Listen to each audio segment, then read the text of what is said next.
Our gospel reading this morning comes from Matthew chapter 16, verses 13 through 20. When Jesus came to the region of Caesarea Philippi, he asked his disciples, "Who do people say the Son of Man is?" They replied, "Some say John the Baptist, others say Elijah, and still others Jeremiah or one of the prophets. But what about you?" he asked. "Who do you say that I am?" Simon Peter answered, "You are the Messiah, the Son of the living God." Jesus replied, "Blessed are you, Simon, son of Jonah, for this was not revealed to you by flesh and blood, but by my Father in heaven. And I tell you that you are Peter, and on this rock I will build my church, and the gates of Hades will not overcome it. I will give you the keys of the kingdom of heaven. Whatever you bind on earth will be bound in heaven. Whatever you loose on earth will be loosed in heaven." Then he ordered his disciples not to tell anyone that he was the Messiah. This is the word of God for the people of God. Part of a pastor or a preacher's job is to help put us in touch with an old ancient language and help us make sense of it. And this morning, I want to reverse that slightly, and I want to help put you in touch with some new language that you may not be familiar with, but it is all the rage these days. It's what the kids are saying. And the question is, or the phrase is goat. Are you familiar with this? I see some heads nodding. So I notice this a lot in conversations that people will say, "Who's the goat?" And some of you are confused because maybe you've been hanging around church too long, and in churches, goats are typically bad, right? So Jesus says, "Oh, the sheep are good, and they go to heaven, and the goats are bad, and they go somewhere else." And so to be called a goat around here is probably not a good thing, but in today's vernacular, being called a goat is very high praise, because goat means greatest of all time. And people get in these conversations about who's the goat, you know? And they say, "Who's the goat of acting?" You know, and then there's all this discussion, you know. Is it Meryl Streep, or is it Humphrey Bogart, or Daniel Day-Lewis, or Katharine Hepburn? You know, who's the greatest of all time musician? You know, was it someone like Mozart or Beethoven, or was it the Beatles, or something like that? And then where I hear it the most probably is in the realm of sports. And if you ask someone, especially in this area, who is the GOAT of basketball? Hold on. Y'all got a copy of my sermon back there? No. Especially in this region, people would say without hesitation, Michael Jordan. And if you're in Cleveland this morning hearing this message, the choir would probably shout out LeBron James. And if I were to ask you who is the GOAT quarterback of the NFL, love him or hate him, you're going to have to say it's Tom Brady.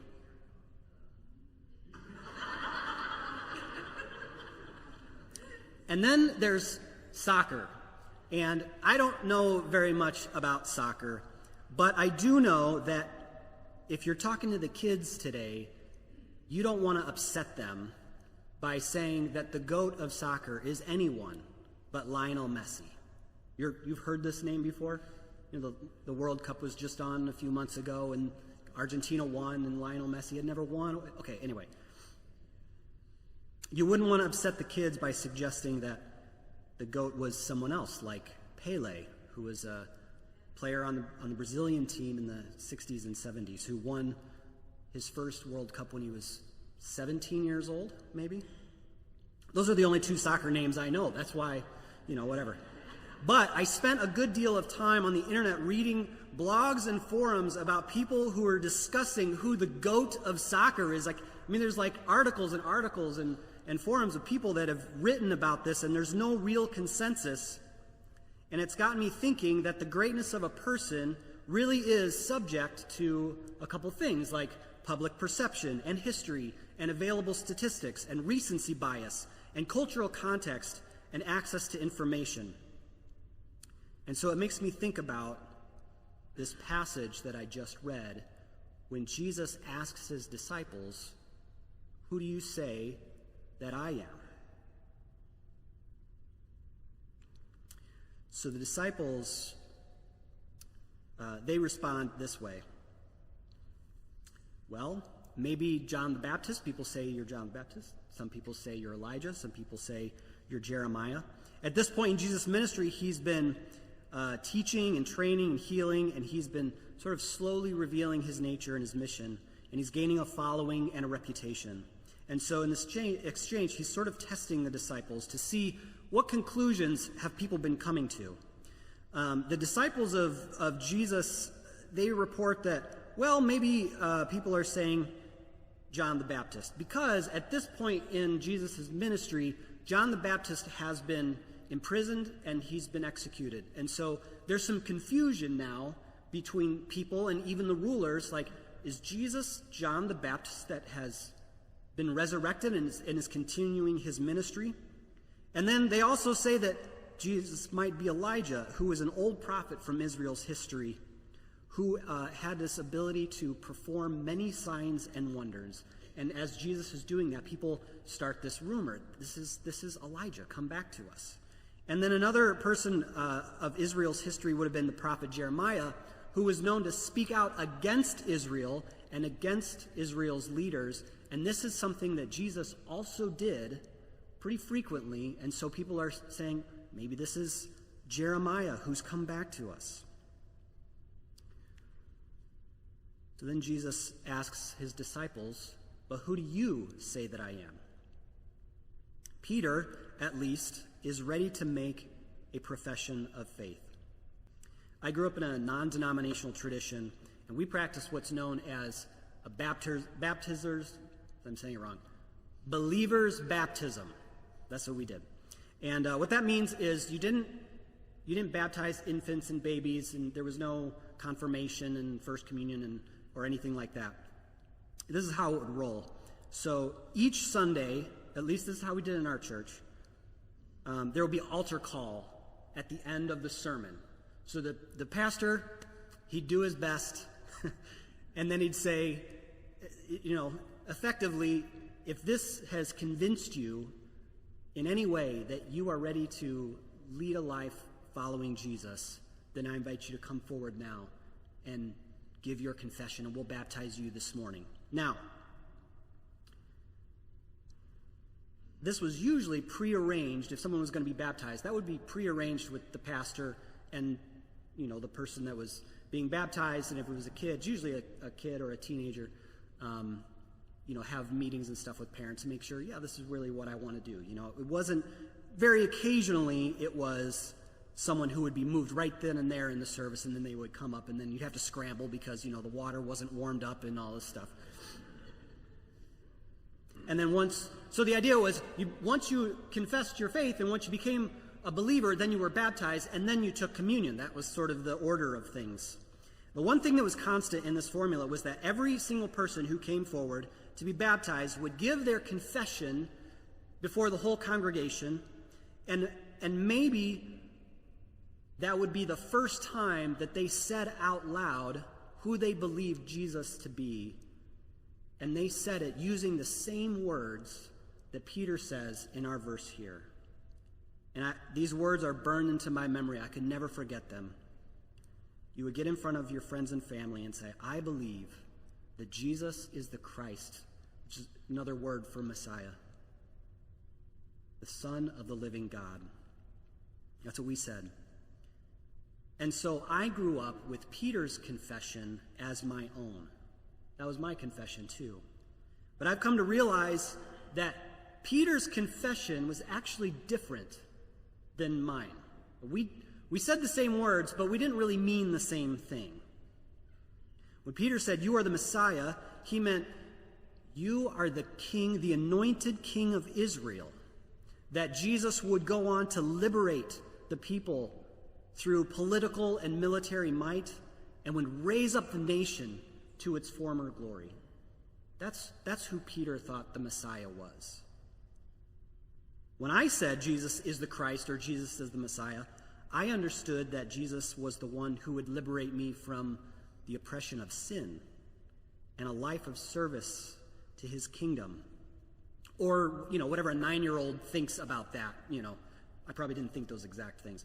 And when I said in my confession, when I referred to Jesus as the Son of God, I meant in some way that Jesus was the second person in the triune God, that God himself had become human to die on my behalf. When Peter says, you are the Son of God, he meant something different. He meant, I believe you are the anointed king who acts as a representative of God. Not the literal Son of God, or not like Jesus shared full divinity with God. Peter didn't have the benefit of 2 millennia of Christian theology packed into his confession. He believed Jesus was sort of an anointed, special king that had come to do something great for Israel. It might be helpful to remember that for Peter, Jesus wasn't the Messiah, but he was a Messiah. Okay, so just bear with me here. If you're super interested and you're a big history nerd, here's the other messiahs, or at least some that we know about. So Josephus, who is a Jewish historian that lived just after Jesus' time, he wrote about Jewish history, and he reported that a dozen or so people had claimed to be the Jewish Messiah, and this is all within about the 100 years of time between Jesus' ministry. So when Jesus praises Peter for his confession and then tells the disciples, don't tell anybody this. He says, do not tell anybody that I'm the Messiah. That seems confusing because we say Jesus is a Messiah. Let's tell everyone, right? We're supposed to tell everyone. We're supposed to go to the streets and shout it. Jesus tells the disciples, okay, you figured it out, but don't tell anybody. That's because in Jesus' day, anybody who claimed to be the Messiah, the anointed king of Israel, would be caught by the authorities, would be taken care of in some manner, and then the followers just sort of dispersed. Anyone claiming to be the anointed king of Israel would be coming out as a rival against the current king of Israel who had been put in place by the Roman government. So it was dangerous business to be the Messiah in Jesus' day. So it becomes sort of a shared secret between Jesus and his disciples. It's not, Jesus is the Messiah, everybody. It's, shh, Jesus, he's the Messiah. And I like to imagine that this exchange between Jesus and Peter was quiet. Like Jesus maybe pulled him aside and he said, Peter, you got it. That's right. God has revealed this wonderful thing to you, and we're going to build this thing together, you and me. We're going to build this church. So, Jesus' question, who do you say I am, has been correctly answered, and it's still there. The question is still out there. It still remains. Even though Peter got it right and we can read it and we say, well, we know the answer to that question, we still keep asking that question. It's a question that begs to be asked again and examined and considered and discussed. It's like someone saying, who's the goat of anything? We keep talking about that. We keep churning that idea. We revisit it because knowing who Jesus is will be a recurring touch point in the journey of our life. Who is Jesus? When things are good and your finances are secure and you're surrounded by people who love you. Who is Jesus? Who is Jesus when you're broke and alone? Who is Jesus in those times? Who is Jesus when you accept that new position or finally move into that new house? Who is Jesus when you're staring down the long road of diagnosis and treatment and recovery? Who is Jesus when your kids begin families of their own? Who is Jesus when that doesn't go the way you thought it would? Who is Jesus when you're confronted with injustice and greed? And who is Jesus when you're at peace, blessed by God's presence? It turns out that Jesus doesn't really change at all, but we change. And so we keep asking the question, who is Jesus? Not because Jesus will have become something different, but because you and I will have become someone different, and we might require something different of him. And in those times, Jesus meets us where we are. So I want to give you a few new answers to the question, who do you say that I am? Because I've found these answers helpful whenever life sort of reorients my compass. The first is, Jesus is my friend. And you don't hear this expression very often these days. I wonder if that's maybe an old expression that has kind of gone out of style. But I'd like that to make a comeback. Much of our worship is about the redemptive work of Jesus and his role as high priest and Lord. But I want to bring this idea back that Jesus is our friend. On the night before Jesus' death, this is what he told his disciples. I no longer call you servants, for the servant does not know what his master is doing. But I have called you friends. For all that I have heard from my Father, I have made known to you. That's John 15:15. So Jesus has opened us to the intimacy that he shares with the Father. He invites us to be co-conspirators of his mission. We don't just serve him, we're in this together. It doesn't diminish his glory to come down to our level, to meet us where we are. It only gives us access to his endless grace. Jesus demonstrated his love for us on the cross. That tells me no matter what life throws at me, Jesus is willing to go there. When I suffer, I know that he's been there. And when I celebrate a win, I know he's been there too. A pastor named Drew Hunter, and he wrote this, I like this. How do we cultivate this relationship? Let's expand our vision of Jesus. Consider how he is the greatest friend to great sinners. He draws near in our suffering, and he remains committed even in our stumbling. He lets us all the way in and loves us to the very end. He doesn't just justify us and then nudge us aside. He welcomes us into his deepest heart. So who is Jesus? Jesus is our friend. The second is that Jesus is my guide, or Jesus is our guide. Last July, Michelle and I, we went to Costa Rica, and we had a blast. I wouldn't call it a last-minute vacation, but it was just kind of like, we couldn't do what we wanted to do. What if we, went to Costa Rica? And I learned a lot while I was there. Did you know that Costa Rica is considered to be the highest density of biodiversity on the planet?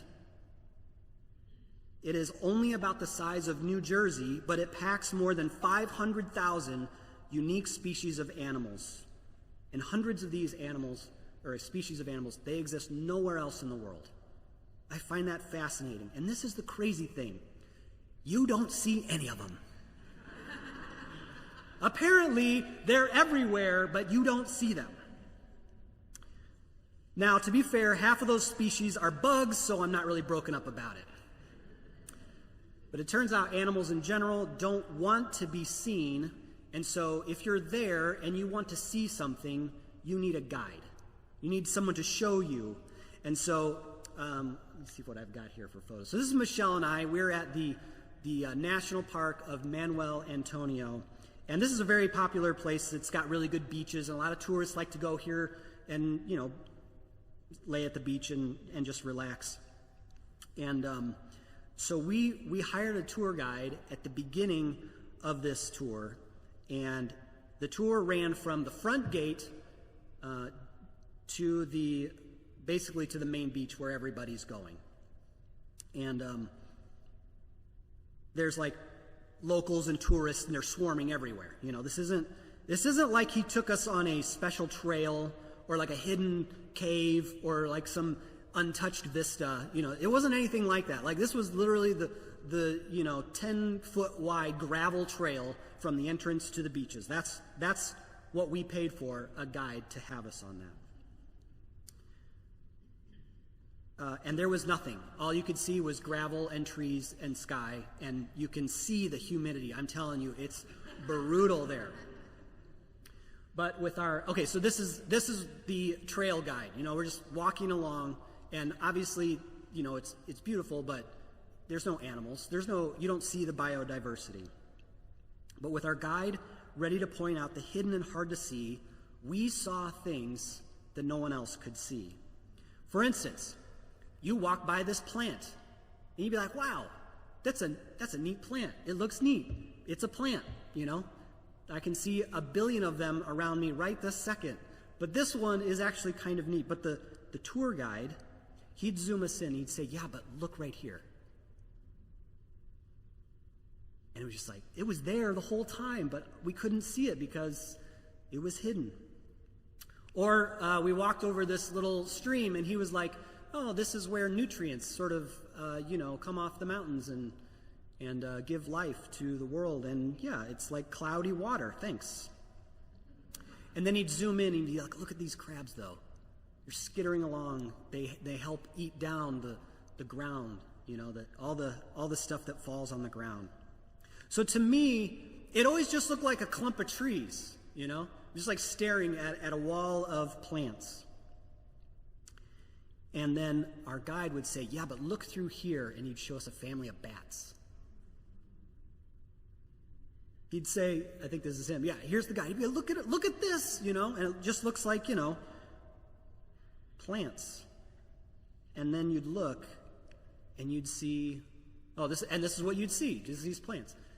And then he would show you, to look closer, and there would be like a really rare insect, or a lizard, or a sloth getting his breakfast. It was there all along. That stuff was there. He just knew where to see it. And so for most of the people that arrived that morning was maybe a short and tedious walk to their destination. For us was an hour of exploration and wonder and discovery. And in order to have that experience, we needed the trained eye of the guide who seemed to be able to conjure these things out of thin air. So when I say Jesus is our guide, I think of him in this way. Life presents us with untold number of occasions to find joy and love, and most of those things go unnoticed, lost in the noise and the busyness of our world. But with Jesus as my guide, I am open to seeing more. I'm open to seeing his grace and his glory on display in and through everyone I meet. Every mundane conversation is a path to something else of grace and patience. Every argument a chance to practice humility and forgiveness. Jesus can guide me to meet me wherever I am and show me the world the way he sees it, a world he loves so much that he was willing to die for it. And this is the third one. Jesus is my life giver. And that doesn't really roll off the tongue as easily as Jesus is my friend. But when I consider my life, my whole life from beginning to end, I understand that Jesus has been and always will be there with me, giving life, real life. The very act of creation, John tells us in his gospel, is sourced in the power and presence of Jesus. He said, through him all things were made. Nothing without him was made that has been made. In him was life, and that life was the light of all mankind. In the beginning, Jesus was offering life out of the chaos. And then in this short time of life that we live, called the present, something is broken. It's off in some way. We became cursed by sin and death. And so Jesus once again comes in to offer life that will lift this curse. Jesus said of his ministry in John 10:10, he says, the thief comes only to steal and kill and destroy. I have come that they may have life and have it to the full. Jesus has a fuller life. And maybe like 15 years ago, I heard this sermon from Rob Bell, and he paraphrased Jesus' words in John 10:10 to say, I have come so that they may have the best life possible. And that has stuck with me ever since I heard that. It helps me remember that as I go following Jesus, he is giving me my best life possible. And one day, I will no longer go. And that's true for all of us in here. A day when our friend Jesus will walk beside us as our own light fades.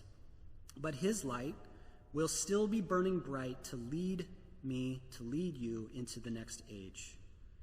And though our lives will have been marred by sin and hurt and abuse, Jesus will be there to renew us forever.